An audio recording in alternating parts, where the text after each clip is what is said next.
I was just saying good afternoon, everybody. Well, good morning and good evening, depending on where you are in the world.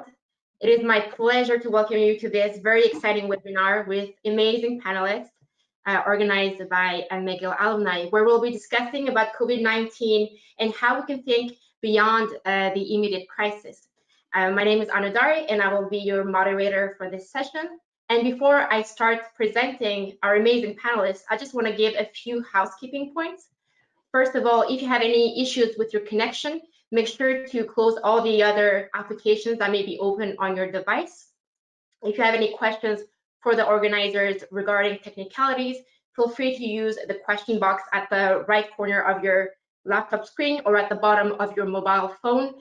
And also, if you have any questions you want to ask the panelists, feel free to use the same dialog box to ask your questions. And finally, this session is recorded and will be available in the next couple of days on the McGill alumni webpage.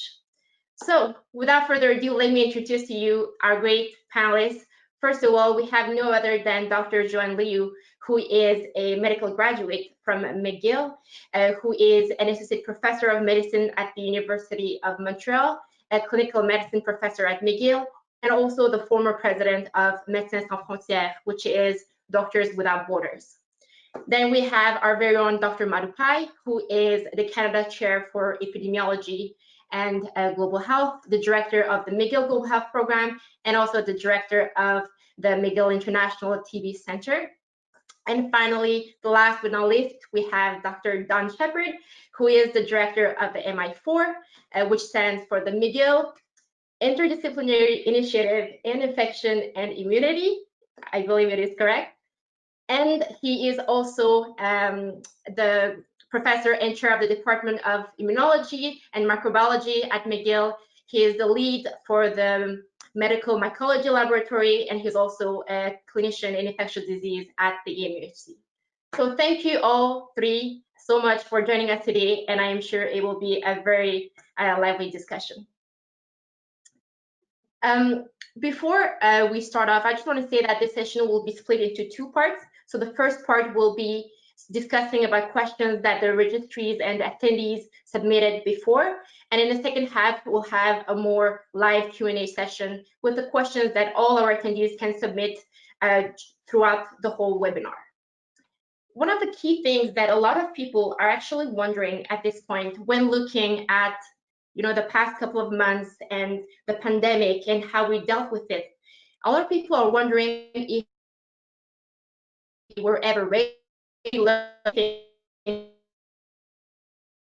pandemics. And that question might be more oriented towards Dr. Liu. You have extensive experience with Ebola. Is there any lessons that you learned with that experience leading MSF that you think could apply to this current pandemic? Thank you very much for the question, and then good afternoon or good evening to everybody, or good morning. I think there's a lot of question. Although it's a completely different virus, I think that at the macro level there is some things that we learned from Ebola and then from Zika, and I think one of the main, I would say, lesson learned for me was at technical level was that we put forward the thought of having a public good for research and development, for vaccine, diagnostic tests, or for treatment. And this is something that was a hard one from 2014-2016 Ebola outbreak. But as well, the other thing that we learned really at macro level is the fact that it is so important that we are able to basically have a leadership that we can trust, and a leadership, because when you are asking people to basically walk up on their human rights and their freedom, you need to have trust in your leaders. And then we've seen that good leadership matters in times of crisis more than anything else, especially with COVID-19. And I think that as well, again, at macro level, I think that we've learned it, and I know that Madhu's going to speak much more about that, but no one should die of a treatable, of a preventable diseases beyond the one that is the infection in the epidemic. And this is something that we figured out, with Ebola, that people were dying of indirectly of other disease than Ebola, and actually the morbidity and the mortality were most likely much higher than the death toll of Ebola. And at micro level, I think that's we thought about, you know, the biosafety and then the amplification center from hospital. But what I would like to bring that we learned and then we still have to learn from is about death and about how we manage people who are dying or fighting for their life alone, and how much death has a meaning, and then by not allowing people to be surrounded by their loved ones during the last time of their life has been a problem. And this is something that we're going to need to address much better. And although we've learned that in Ebola, we still had a very, very hard time to be able to accompany the death of our loved one, and especially of our elder ones. I guess I'll stop there. Great point that you raised here, Dr. Liu, talking about the different level of lessons that we learned and how we need to keep the human aspect in the way we respond to that and how we collaborate together. My next question would be more oriented towards Dr. Sheppard. If you could speak how this collaboration and the lessons that, you know, the infectious disease community learned in terms of research, how was the research community ready to tackle such a big challenge and gather resources to find a vaccine or treatment for COVID?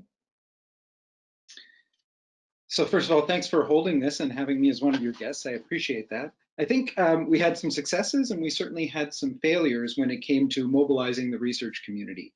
If we look at some of the successes, both MI4 through our Emergency Coronavirus Research Fund, CIHR through its Rapid Response Coronavirus Research Grants at the sort of Canadian level, we actually did mobilize in what would be considered record time for any research funding body to move projects forward into actually real research studies. And importantly, we changed the way we looked at these studies. And instead of saying, okay, we're looking at 5-year projects, they're going to generate new knowledge and help us understand, there really was a pivot towards deliverables, 6-month timelines, things that would solve the problem now, and also more of an interdisciplinary approach where it was recognized that ideas, just like you heard, the concept of the effect on ethics, the effect on mental health, the effect of the social isolation and lockdown measures was in many ways just as important as the sort of hardcore biomedical studies. And I think the other big success were the large-scale international trials. And of course, the trial to rule them all is the WHO Solidarity Trial, for which the Canadian arm is called CATCO. And you have this sort of worldwide trial with a very flexible design that says, okay, we know there's going to be a whole bunch of new drugs coming down the pipe. We have no idea if they're going to work or not because this is a brand new virus. And we're going to design a trial that we can move drugs in and out of the trial, test them across multiple countries, and get answers fast. And so we're seeing that. So in where we are now, we've already pulled the first drug, hydroxychloroquine. It's out of that trial. It's been replaced with a new arm. There's another arm, Kaletra, or this lopinavir ritonavir, that's probably going to close any day now. And there will be a new drug that will come in to replace that. And by having a sort of a large-scale, worldwide, flexible trial, we get all the benefits of having the ability to change drugs without having to rebuild the whole trial, and the ability to run the test where the virus is. Because if you ran this based on just Canada and just Quebec, and you rolled it out next month, it wouldn't be a very useful trial when there's not much in the way of transmission. We want to have a trial that can be open across the world as the viral outbreak peaks move across country to country so that we can get our answers faster. Yes, indeed. The international collaboration has been, I think, one of the key things that we've all seen in the past couple of weeks, and how important it is. Dr. Pai, as the lead in global health at McGill, how do you think the global health community was ready with their already interdisciplinary approach and very international outreach, was ready or not for such a pandemic? I think no country really was prepared well for this pandemic, as we've seen. In fact, what is stunning for a lot of people working in global health is that we expect low-income countries to perform poorly in a crisis, right? Because they're already fragile countries, they're underinvested in resources. But to see some of the richest countries in the world struggle with this pandemic, I think has been totally, blows our mind, because nobody in the world expected them to collapse so spectacularly. I'm primarily referring to the US and UK here as two examples of what not to do in a crisis. And it's not done by a long mile, right? I mean, the situation in US is worsening every minute as we speak, and there's no end in sight. So in some ways, given that the rich countries have become so inward looking, and we will talk more about that in terms of the extreme isolationism and nationalism that is now, the rhetoric of the day. In some ways, low and middle income countries have been kind of abandoned in this crisis. They're being just left to their devices, so to speak, because all the rich countries are now looking inwards to deal with their national crisis. And this is in some ways scary, but also an opportunity, right? The fact that many high income countries are withdrawing from WHO or threatening to withdraw from WHO, are trying to actively cut back on international aid, or do crazy things like what the government of UK just did, collapse their international aid agency, DFID, into their foreign office, right?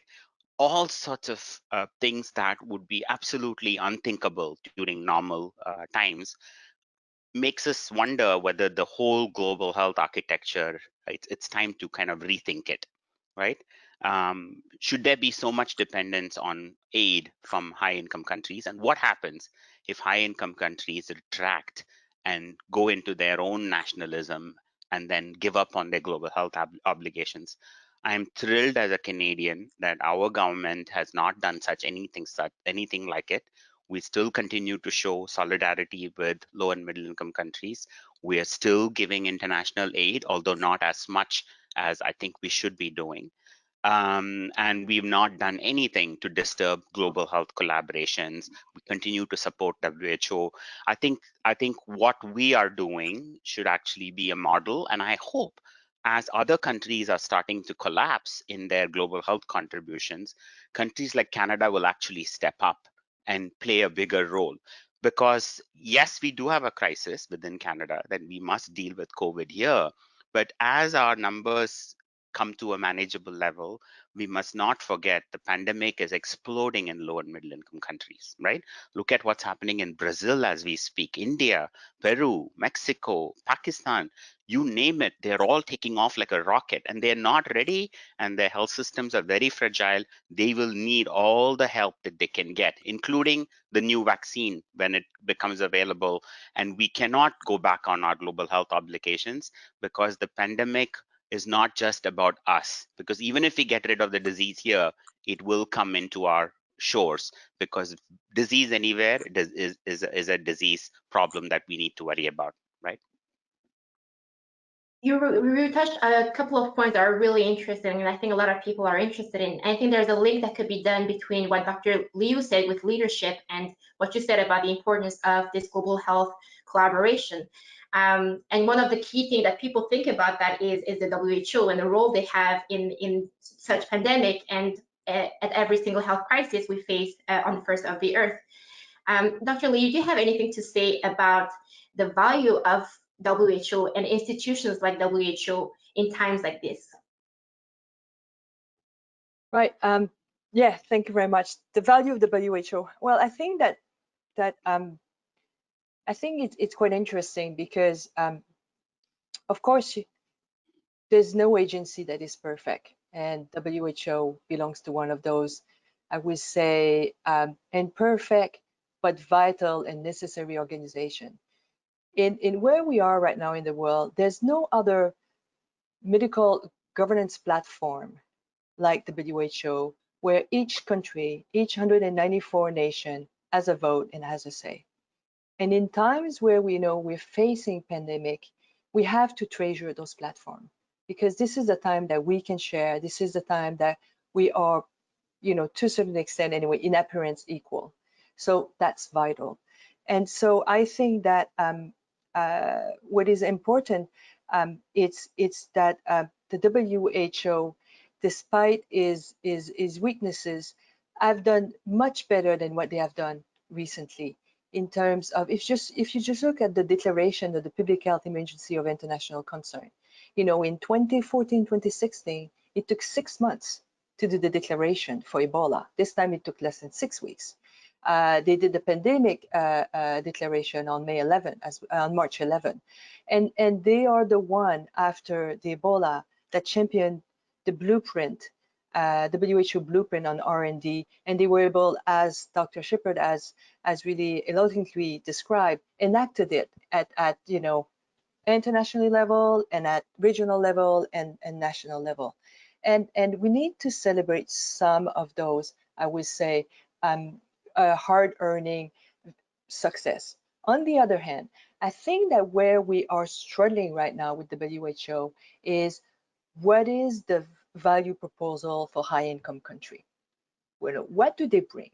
And this is the question I keep asking them. It's just, do we have only, a WHO that proves to have an added value for the low and middle income country, but limited value for the high income country? And Canadian today, like as well other North American, are asking, what is the WHO bringing? And they are bringing things in terms of norms and value. And I think they should as well really work hard on bringing some practical guidance on key issue in terms of testing, serology, but in a much more timely fashion. And there's questions that were not answered. And then even if WHO doesn't have any authority over us, people listen to their guidance, and it has a real role. So for me, the WHO is essential. I think that I will challenge what Dr. Pai said. I think that Canada is doing his bit to a certain extent, but I think that when our neighbors from the south decided to withdraw to support to the WHO, we should have done like Ireland. We should have quadrupled our donation, which is have said, you know what, this is a time to step up. Instead of whining and just say, oh, the rich country are not there anymore, we should have just said, we're there and we're stepping up. And I think to add to what as well Dr. Pai said, I think it's more than an opportunity of the fact that somehow the low and middle income country are left on their own and abandoned. I think it's probably going to fast track the decolonization of humanitarian aid, because there's travel bans, no one can go, and they're left on their own. And the reality, they're somehow managing. Of course, we're looking at what's going on in Brazil, and we're very concerned in India. But the thing is, they're going to manage, and then we're probably going to learn a lot of things from them.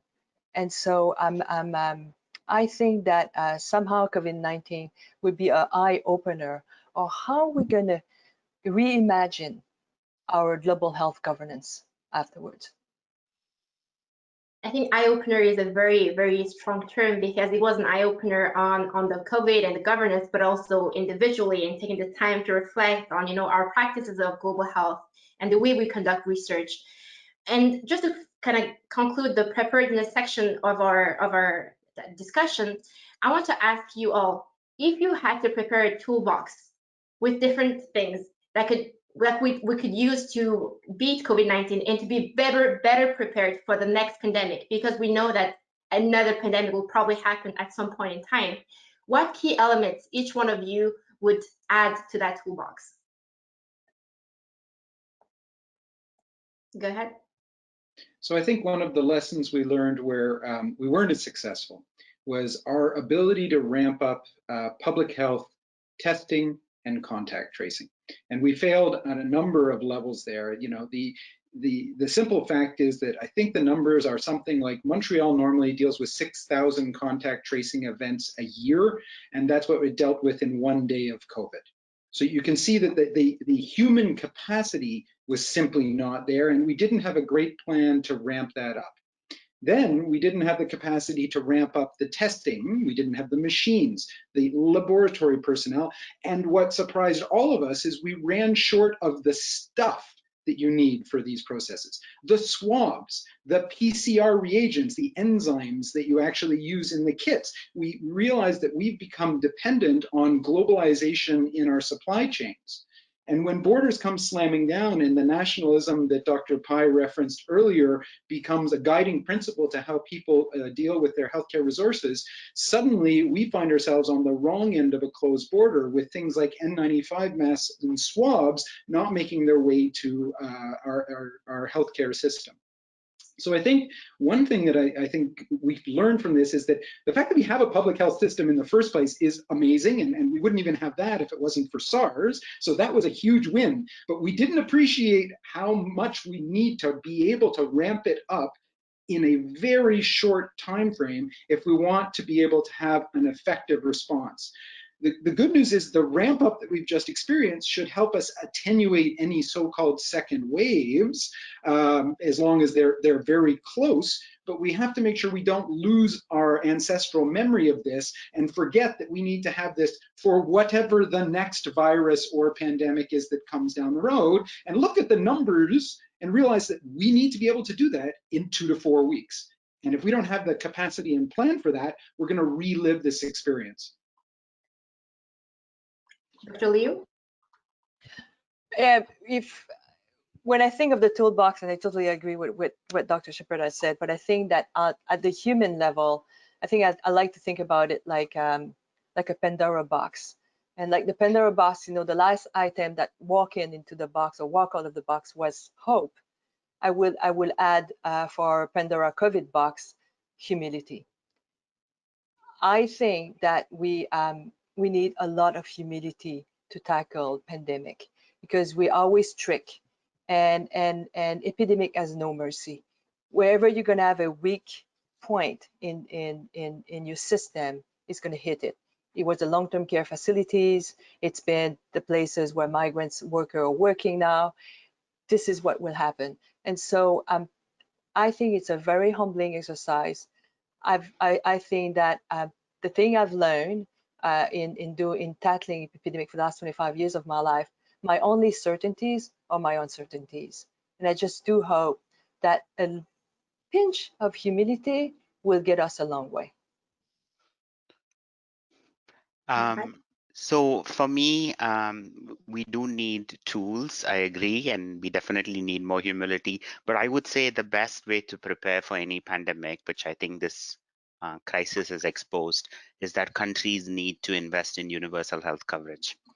I mean, there isn't a day that goes by when I thank my lucky stars that we live in a country like Canada, where we take our healthcare for granted. Yes, it could be better. Yes, we can complain about the wait times, but at least we don't wake up thinking, oh my God, if I fell sick, will somebody look after me or not, right? And take a look at our southern neighbor and you realize what it means to live in the richest country in the world and not have a safety net, right? If you fall sick, there is nowhere to go and you have to pretty much swim or sink on your own. Take a look at India, where you do not have universal health coverage. If you can pay out of pocket and if you're rich enough to afford private care, you will somehow survive.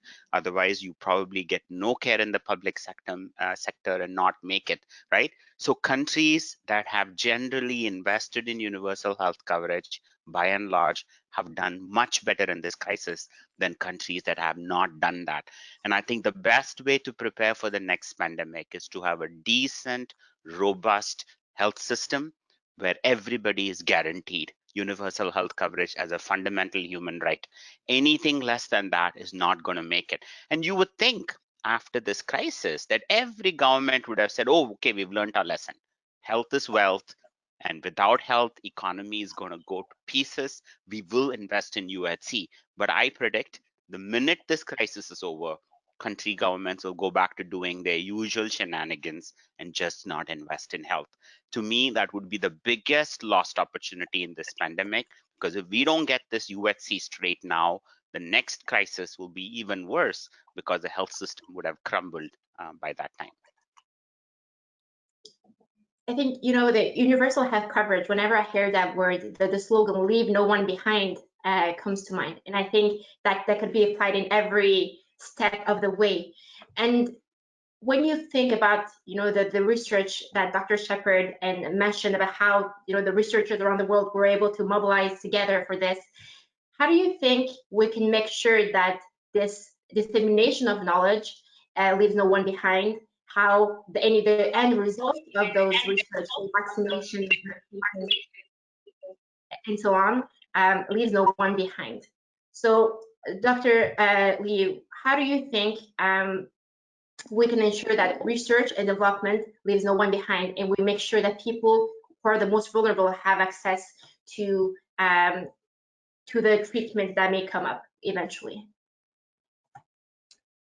Well, that's the question to a certain extent, and I think that it's a key question because and we need to ask this question upstream and not downstream, and we've learned it before. It's just just to take a Canadian, I would say, arena. Canada has basically promised $850 million on research and development for vaccine and diagnostic tests and treatment. And the thing is, I think that Canada should make sure that they have a seat at the decision-making table to really fight for some, I would say, governance on how we're going to redistribute what we're going to find.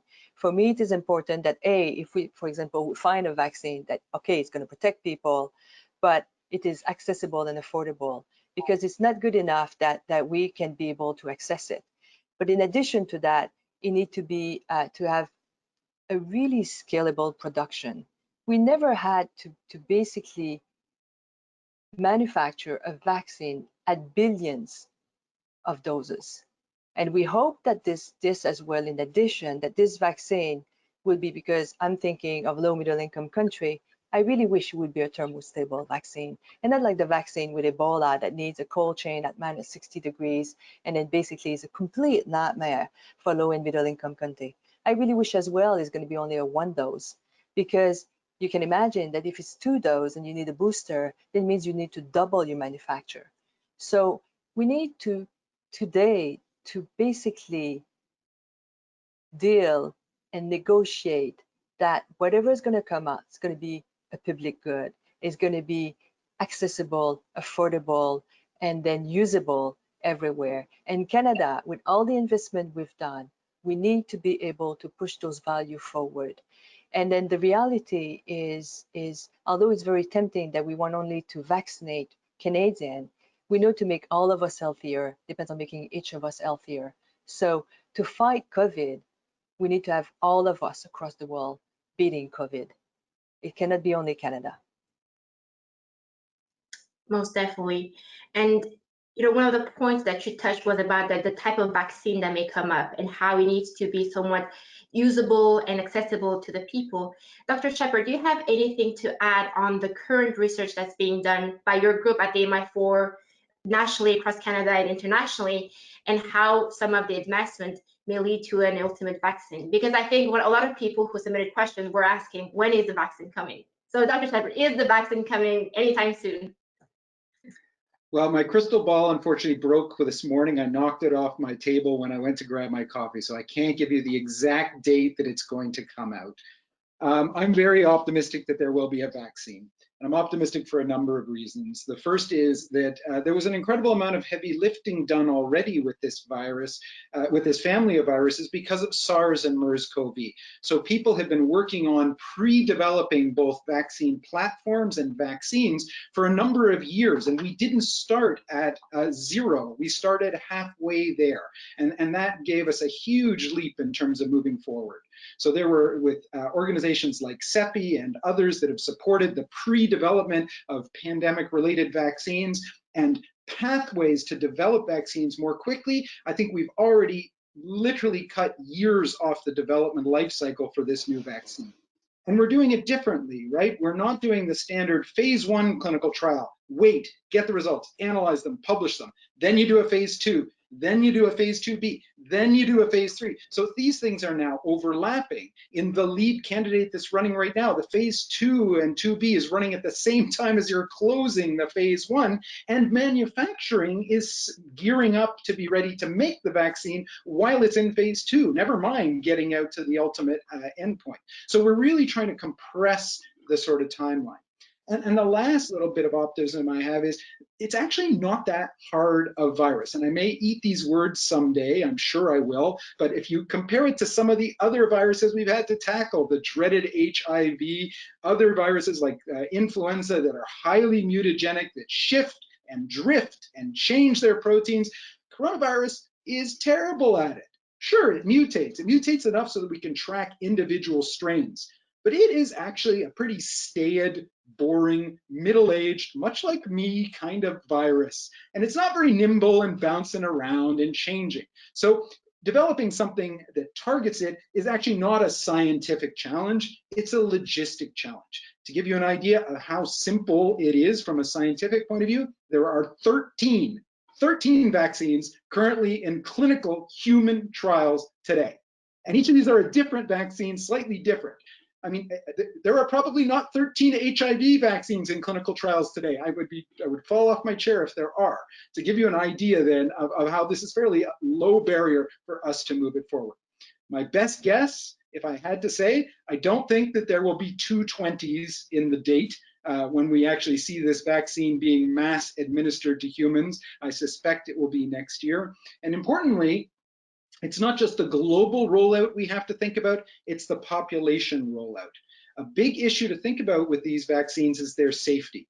It's a very different thing to vaccinate my 18-year-old boys so that they don't spread the virus to someone else, and vaccinating my 78-year-old father who has a history of cancer so that he doesn't die when he gets the vaccine.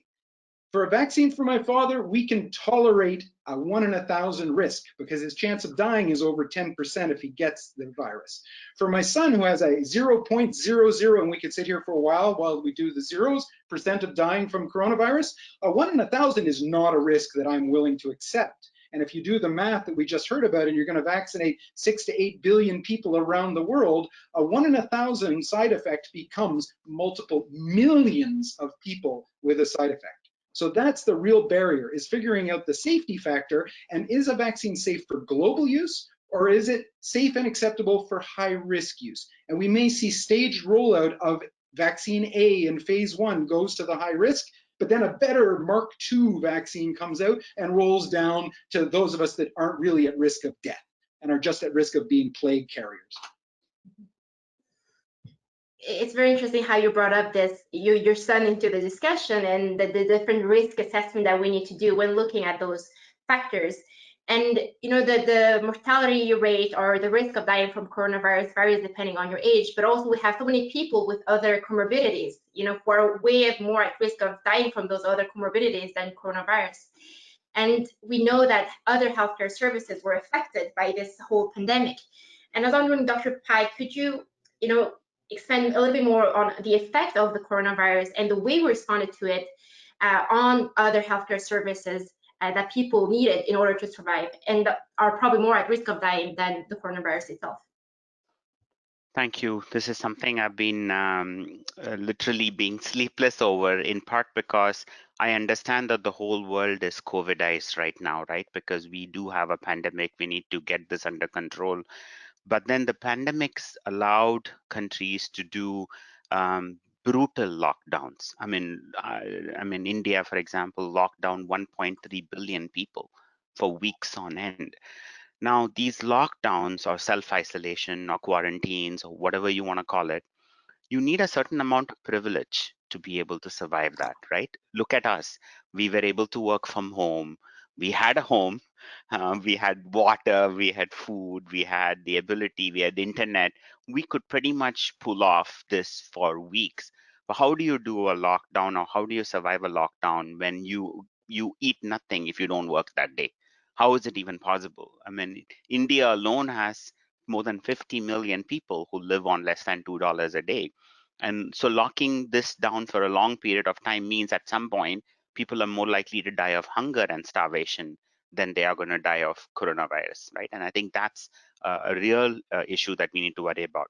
And then the fragile health systems in many countries were completely put in a disarray because of lockdown and the restrictions and the coronavirus epidemic. So the sad reality today, and I wrote a piece about this, which depressed the hell out of me, is because I was starting to list how much collateral damage this pandemic will have on other diseases. Take TB, the disease that I work on. Projections suggest, based on the dramatic decline in new case diagnosis that is happening right now, we will have an additional 1.5 million TB patients in the next 5 years. Already TB was killing 1.5 million people every year, right? HIV, this year alone, If antiretrovirals don't reach people, primarily in sub-Saharan Africa, you're looking at an additional 500,000 deaths that are AIDS related. Malaria, something that Joanne has documented in Africa during Ebola. I mean, the biggest problem was not the Ebola deaths, it was due to malaria deaths. So the prediction is in sub-Saharan Africa, you're going to have a doubling of malaria mortality. And it's not just infectious diseases, every aspect of healthcare is in a disarray. I know people with cancer in India who've simply not been able to access chemotherapy for cancer. 15 million unintended pregnancies is what the prediction is. 15 million unintended pregnancies because people can't get contraception. Simple stuff like contraception. They're talking about 2.3 million additional child deaths because children are not receiving the care for pneumonia and diarrhea. They're talking about 80 million kids who are simply not getting any vaccines. Not even routine polio, measles, BCG, MMR, nothing. Vaccine programs have completely halted for weeks on end. And the ripple effects of this is going to be incredible. So just to even look at the carnage across all areas of global health, and Anu, you can talk about global surgery, which is your expertise. Who is doing surgeries in this? I mean, people are not even showing up. If you don't have COVID, the hospitals are empty, right? What happens to all the surgery that needs to get done? Where are all these people and what are they getting care for is a nightmare. So now that the lockdowns are easing, every country will see this massive surge in all the pent-up issues. Coughing people who've been undetected, people with cancer who are untreated, who suddenly flood the system. And the system is still busy with COVID. It's not as if COVID has gone away in these countries, right? You still have COVID and you have the non-COVID pent-up burden of disease. Which country has the ability to deal with this massive disease burden? And how are they going to do it with a tanking economy? This is one of the biggest challenges. Every single SDG goal is now pushed back, right? I can't see anyone meeting an SDG goal by 2030. So we're looking at the clock on global health progress being wound back by, say, 10 years or so. It's like we've lost 10 years of progress made in every aspect of global health. I think the point you raised with how it affects everything goes back to what Dr. Liu said about the importance of humility. I think the past, for everyone working in healthcare or everybody in the society, I think it was a very humbling experience to see how we are not as strong as we thought, we're not as good as we thought in terms of providing care. And you talked about global surgery. Perhaps I could add some information on that. It's not my expertise. Hopefully one day it will be, but for now I'll just add some information that I know. No surgery. If someone needs surgery, it's because it is not really elective. So no elective surgery is really elective. When we talk about cancer surgery specifically, there is a ticking clock, and the fact that all the surgeries were canceled for lead to a lot of death. There's a lot of modeling studies, but it's very hard to have hardcore numbers for that kind of issue. But then when you said re-escalating and reopening those services in terms of while we still have COVID patient around, the fact that we need PPE and that we don't have the adequate testing capacity makes the re-escalation even harder, because when you look at some of the guidelines that were provided, in order to do a surgery, you have to do tests before and then a lot of tests after, and we couldn't even do one test to begin with. So those are challenges that perhaps the global surgery community is facing right now. And when I think about the impact of coronavirus on other healthcare services, I'm also thinking about the most vulnerable people. And when people think of vulnerable people, they think about low income countries, but we also have vulnerable populations within Canada, within the US, within the so-called developed countries. And one of the attendees was curious to know what you think about how this pandemic shed a light on racial disparities, and the way the access is not the same for different minorities, both racial, gender-wise. Dr. Liu, you have anything to say on that?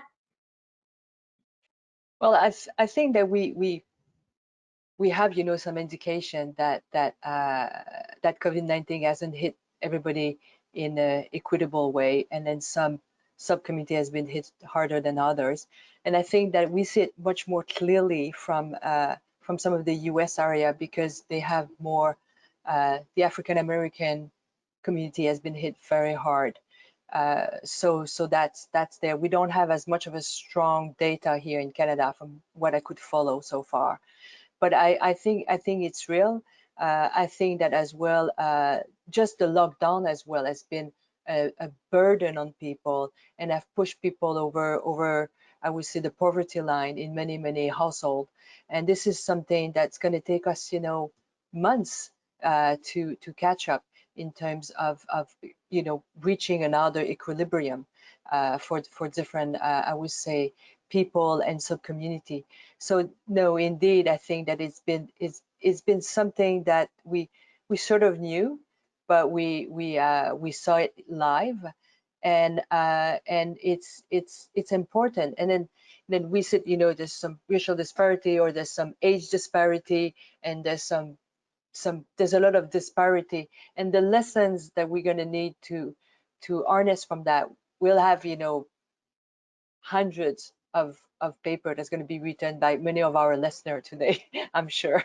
So yes, I think that it's been a real landmark because we saw it as well here in Canada and in North America, not only in Cox's Bazar in Bangladesh, and not only in Lesbos camp in Greece. And so that's quite interesting.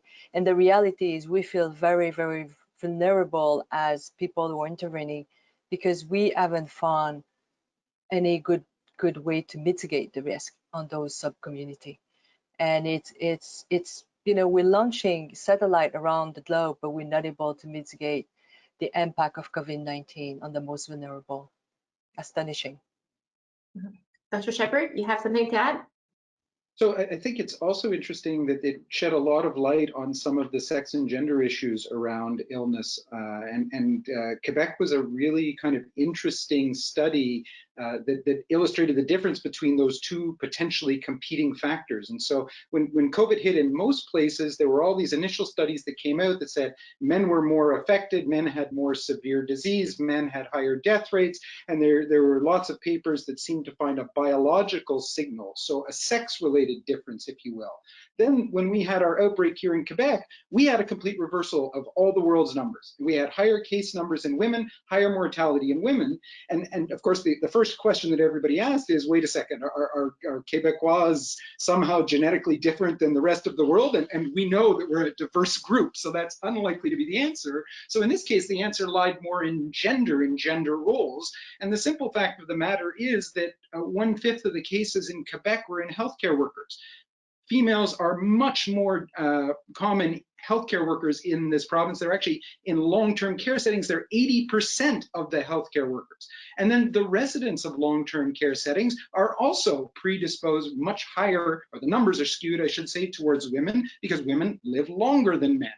And that also means then when you do the math, the average age of any person in a long-term care who got sick was older if they were women than if they were men. So all of those biological factors got completely skewed by age-related differences, gender-related differences, sort of non-classic biological factors.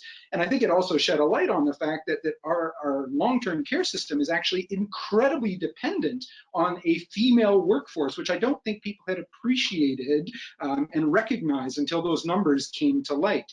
And that when you started doing things like locking down households, keeping kids out of school and saying they had to stay home, and at the same time, everybody has to show up to their job in a long-term care facility, well, now you started to have a clash between responsibilities that there was no recognition of and very little support for. The lockdown measures that were put in place, I think, was quite heavy on everyone, trying to adapt to this new reality that might last longer than we think. And one of our attendee really highlighted, was really interested in knowing what you think were the impact of lockdown on other health, so mental health and other services that we're providing, education and other social aspects, and also how, if we ever had to restart the lockdown as heavily as it was in the future for COVID, but also for a future pandemic, how can we be better prepared at supporting the people who are giving away some of their freedom for the public good. Dr. Madhukar Pai, do you have anything to add on that? And I let Dawn talk about the other healthcare issues and how that might affect in Canada, and Joanne too. But from a global health perspective, I think we've learned that you can do lockdown correctly and you can do lockdown very badly, right? There are countries which I think did lockdowns in a more humane manner. They announced it well in advance. They gave people time to prepare themselves to buy food and rations and prepare mentally. And there are countries where people were given unemployment benefits, paid sick leave was given to them. And all that meant that even the most vulnerable groups could tide over the lockdowns. And there were other countries that just brutally imposed a lockdown with very little preparation, with very little planning, and very little proactive measures put in place to protect the most vulnerable people. I think if ever the world needed another round of lockdowns, we must learn from the terrible mistakes made this round and make sure we don't repeat that in the next round. I think that to me is the most critical lesson here. You do not lock down the poorest people without first giving them cash, without giving them food and shelter, because if you did that, you're condemning them to a fate worse than the coronavirus. Yes, Dr. Liu?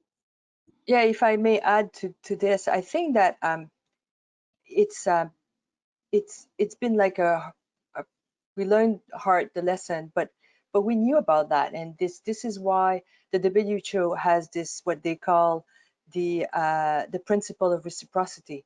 So if you have a vulnerable subpopulation, a community, and then you decide to isolate them to protect them, this is what I call reverse isolation. You don't only isolate the people who are infected, but you isolate the vulnerable, like we did, with our elders to a certain extent. Then shielding the vulnerable is one thing to a certain. You need to make it, I would say, humane, and this is where we lack some sort of I would say judgment. But the reality is you have the principle of reciprocity that you need to enact, which means that you have to provide people with food, water, and social, mental, and medical attention and care. And this is where we fail. We fail lamentably. So we shielded our elder population. No one could go and visit them, but we never bother behind the shielding what is going on. Is there enough staff? Are staff able to care for them? Are they tested? Are they protected? And is the elder, getting the right, I would say, attention?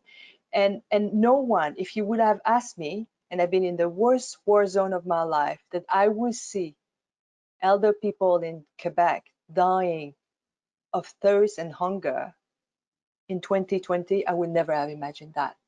And I think that is absolutely key and important that we do not, because I see too much narrative of saying that, well, the people who've died, 80% are in the elders, but the reality, they most likely have died over the next 24 months.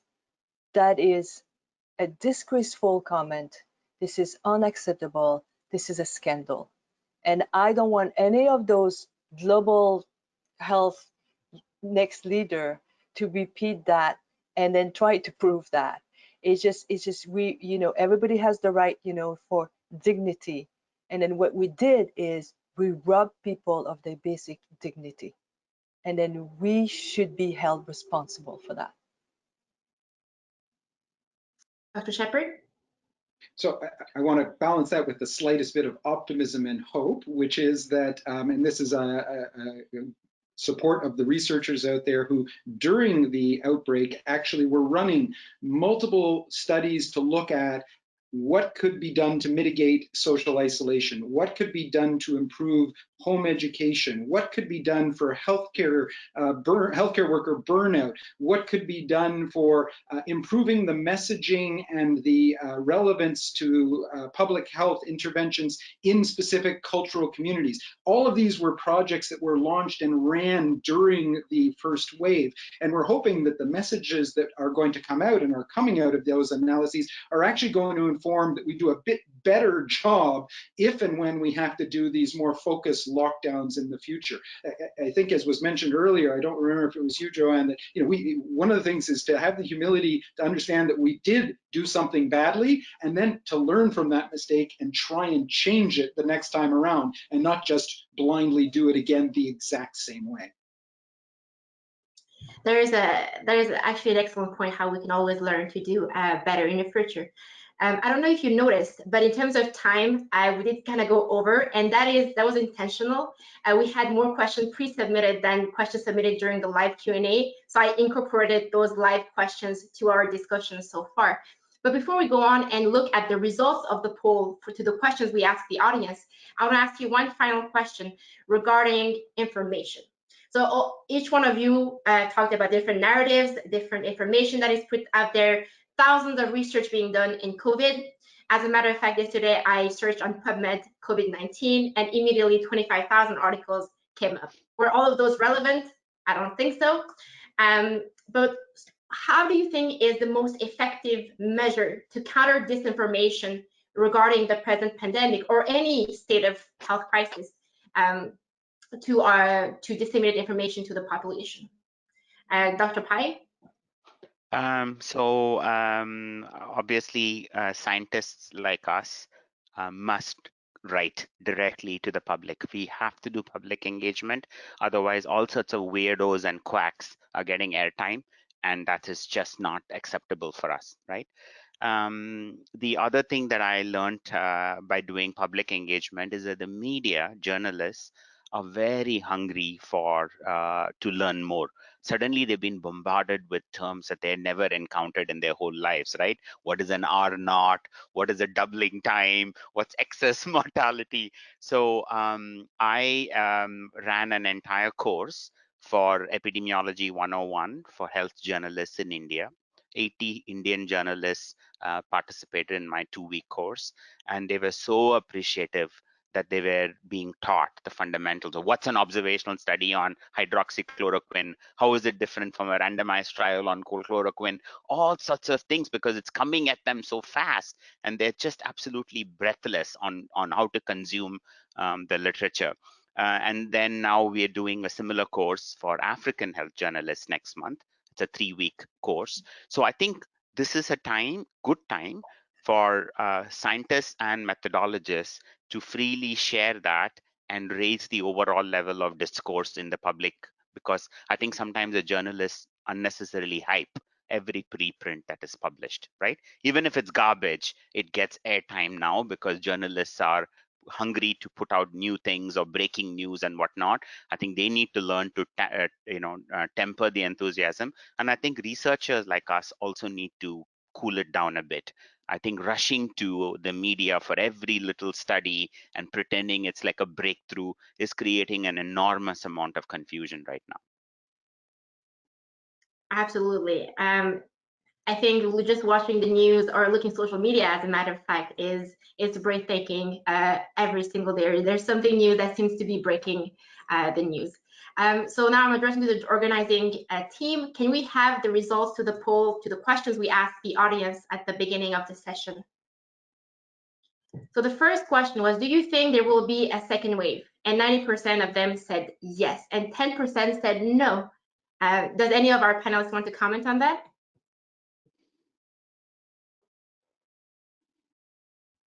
That's very polarized. I have to say, I did not expect to see it quite so strong.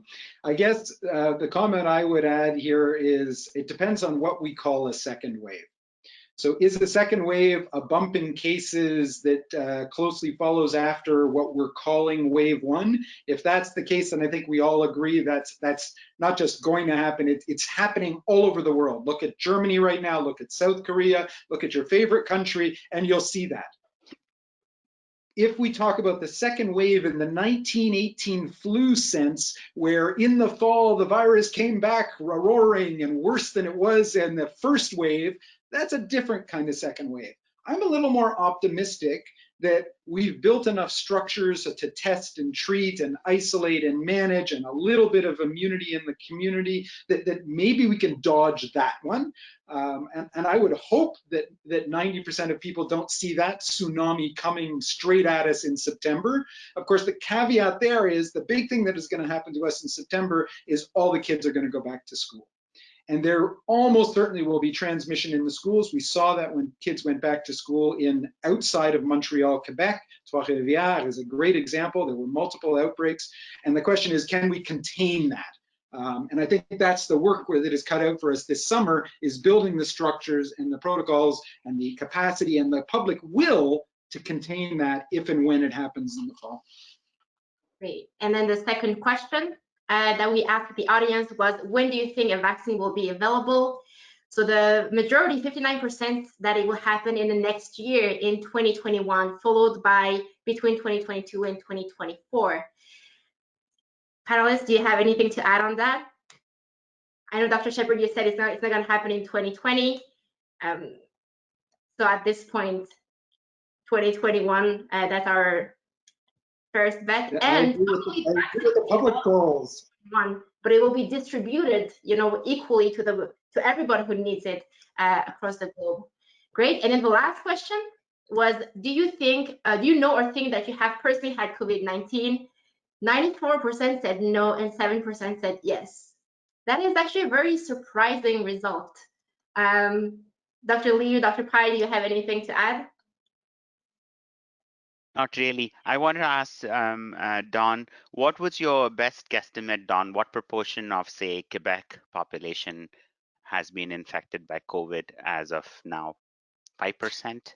I don't know for the whole of Quebec. I would say that Montreal and the surrounding area, my guess is 10%. I guess you have to do the math to figure out what percent of Quebec that is. I think outside of Montreal, very low single digits, very low. So that means a huge number of us are still vulnerable to this virus. That's the message.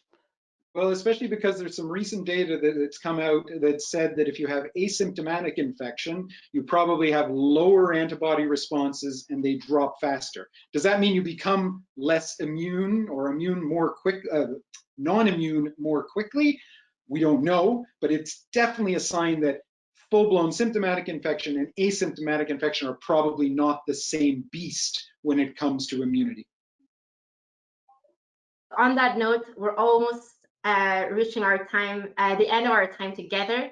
I just want to take the time to say quickly that, the past couple of months showed how we're all dependent on one another, different topics of expertise, different countries, different communities.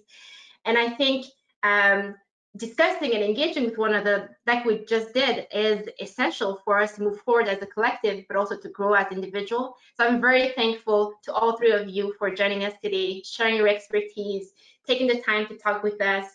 I also want to thank our attendees who submitted amazing questions beforehand and who are also active throughout the session.